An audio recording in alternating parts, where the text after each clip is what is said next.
Ms. Garcia. Thank you for organizing this interview session. I'm looking forward to the opportunity to practice and receive feedback on our interview skills. Let's proceed. I'm Ivan Reyes. Yes. JM Labangco. Yes. Angelo Espiritu. Okay, good afternoon. Okay, let's proceed to the first question. First question agad, sige. First question. How do you get into this career field? Okay. Being a registered nurse, how did I get in this career field? Nung time namin, I graduated 2002 nung high school. That time, very boom na boom ang nursing. Hanggang ngayon naman, boom pa rin. Kaya, so, syempre, sa mga kabatch ko, more of my batchmates, most of my batchmates took nursing. Okay. Siyempre, bilang freshly graduate sa high school, parang kung saan marami, yun na lang din ang kinuha ko. And unang-una sa lahat, I love science. Science naman kasi ang foundation ng nursing din. Kaya, yun. And I love science. Okay. Next question po. Why did you choose this profession? Ayun din, parang related dun sa number one question. I chose this profession. Kasi 'di ba sa high school merong assessment nagganon na ba kayo? Kung anong kukunin mo sa college, kung saan ka bagay, parang assessment Yes, exam. Yes, ma'am. Oo. So, nakita ko yung assessment exam ko, pasado ako sa nursing, sa physical therapy, basta related sa science. Doon yung pinakamalaking passing rate ko. So, parang ang laki ng chance na sa field ng science ako mapunta. So, pinurso ko ito, nursing. Kaya dito ako napunta. Okay, that's good. So for the third question, can you describe a typical day on your job? Being a registered nurse here in the Philippines, typical day in my job, being in a government hospital. Siyempre, government hospital yan, libre, napakadaming pasyente. So, iyon, laging busy, nakakapagod. Kasi, laging unlimited ang admissions. Pero okay lang, kasi yun naman talaga ang ng nursing. So a typical day on the job is mahirap. Oo. Typical day, nakakapagod. Pero rewarding at the same time, syempre. You get to help yung mga sick people, yung mga kababayan natin na syempre, very rewarding naman. For the next question, ma'am. What do you like most about your job? What? Ang broad ng question, no? What do I love most of? Parang? Feel like Like Most. most of about your job. Oo, ang broad niyan, madami. Siyempre, unang-una, being medically inclined na family member, bilang sa family kasi namin ako lang. So, naia-apply ko sa trabaho and at the same time sa real life ko, sa family ko, yung pagiging nurse ko. Napakalaking bagay, napakalaking tulong na may alam ka sa medical. Okay. Yun, very fulfilling. Next question po is, what do you like least about your job? List. So, yung pinakaayaw, no? Yung pinakaayaw mo sa being a nurse. Dito sa Philippines kasi, syempre, ang being a nurse kasi, di ba? Alam naman natin yan. Abroad. When you are a Filipino nurse, dito sa Philippines, syempre, hindi naman natin ikakailayan. Ang laki ng sahod niyan abroad, especially in US. No? Syempre, kung meron akong list na ayaw ko dito sa being a nurse here dito sa Philippines, syempre ang liit ng sahod ng nurse dito sa Philippines. Tsaka syempre, given na yung talagang tiring, yung puyat. Oo. To sum this up, ang list na pinakagusto ko yung work balance, life and work balance, I should say, no? Yung life and work balance, medyo, hindi yan, no? Alay. Kasi, syempre, yung haba ng oras ng shift, yung time natin bilang nurse dito, syempre, yung pag night shift ka, yun. So, medyo alanganin, medyo tagilid tayo sa work and life balance. So, in other words, ma'am, mahirap pang time management. Oo din. Especially when you have your family. Kasi most of the time, ang napupunta na lang sa family ng mga nurses, yung natirang lakas, natirang oras. So, hindi na masyadong mataas ang quality mo sa time mo. Okay. For the next question, ma'am, what skills and abilities are most important in your job? What skills and abilities? Siyempre, in nursing profession, siyempre marami kang skills na nursing skills. Ano ulit yung question? Skills and abilities. What Skills and abilities. are the most? What are the skills and abilities are most important in your job? What skills and abilities? What skills and abilities? Para sa akin, yung critical thinking skills and critical thinking abilities. Sa being a nurse, na i-improve naman yan sa tagal ng experience mo. Makita mo pa lang yung tao, makita mo pa lang yung pasyente, pagdating alam mo na may clinical eye ka na kaagad na makikita mo from head to toe na naku, may depression to, may problema ka. Makita mo, halimbawa, paglapit ng pasyente, check up pa lang, makikita mo na medyo dry na yung lips niya, gano'n. For example, dehydrated. Sa mga babies naman, kita mo, irritable, mga gano'n. Ma-assess mo na kaagad. So, assessment, critical thinking is very important yan. What advice will you give someone starting out in this career? Okay, you continue learning, no? Yun ang foundation You read a lot.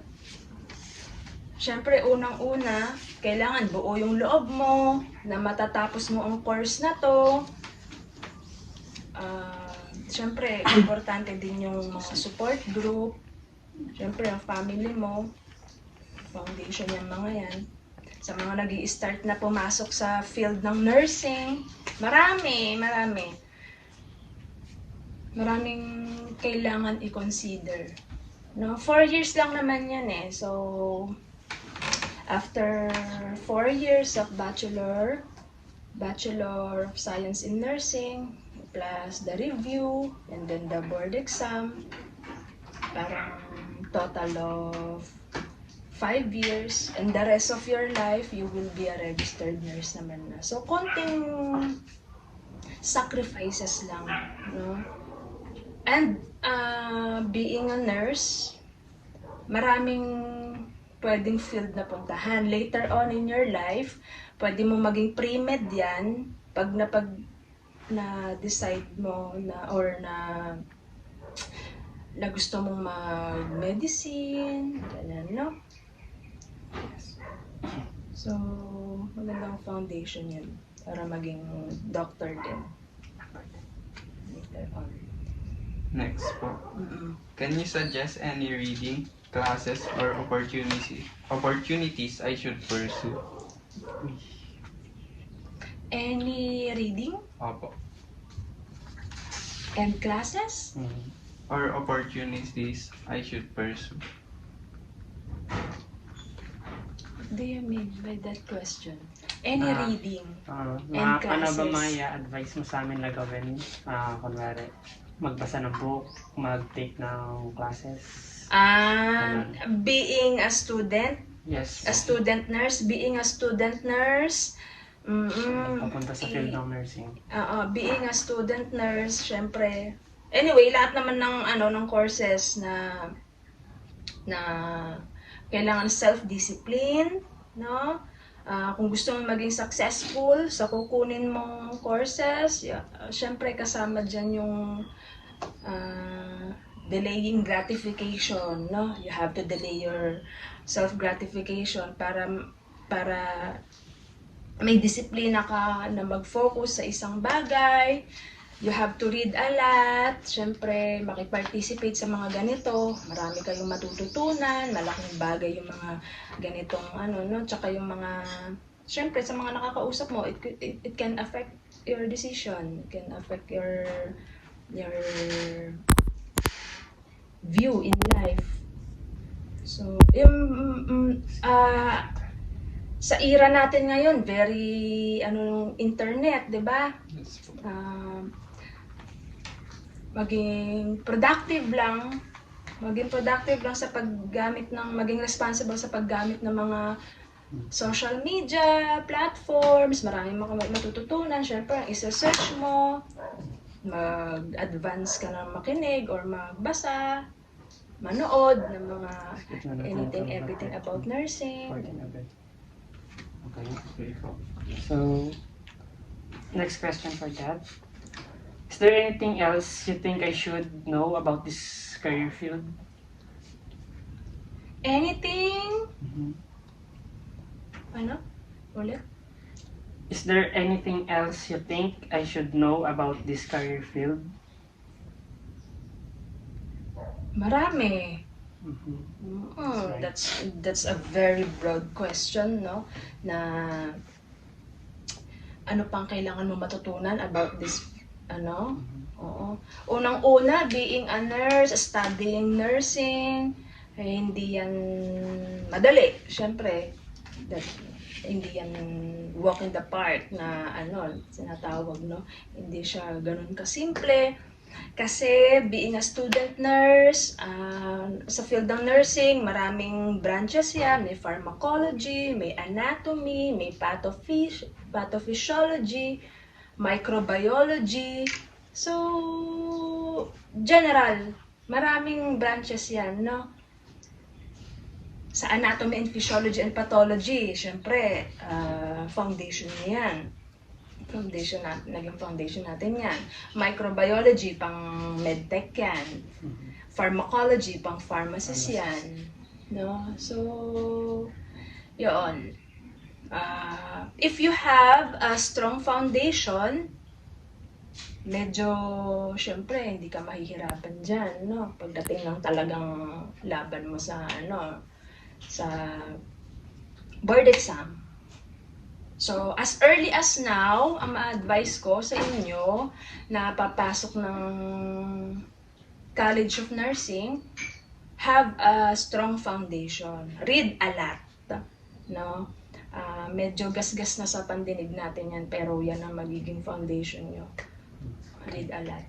Next for our follow-up questions, ma'am. Do you have any regret in choosing this career? Regret? Sa ngayon kasi, being a nurse, this is my bread and butter, no? As a breadwinner.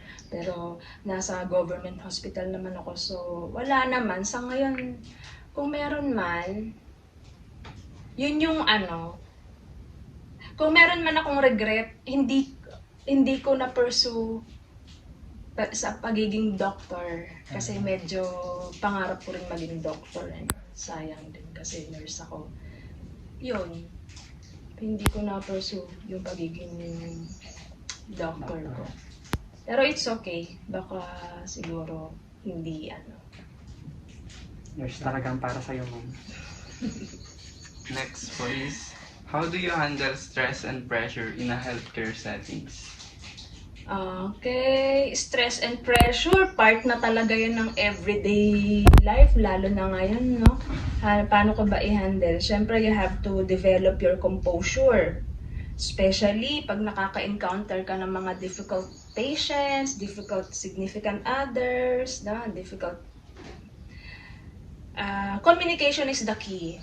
You have to establish rapport, you have to gain the trust of your patients. Siyempre, you have to explain, be patient, na ini-explain sa kanila na ganito, pag na-admit ang anak nyo, pag na-admit po kayo, ganito yung nireseta na gamot ng doctor, mga ganon.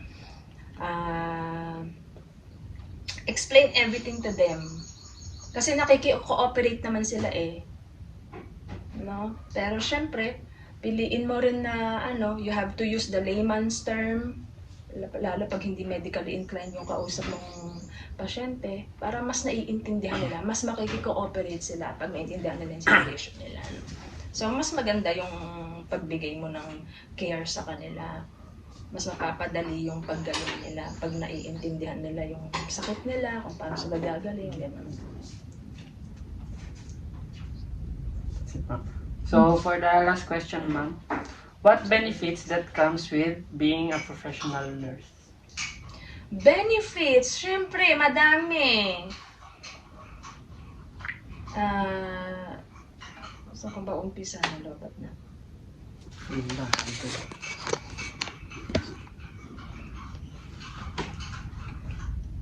Benefits.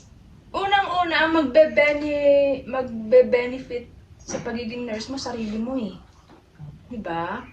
When you become a nurse, unang-una magbe-benefit yung sarili mo, no?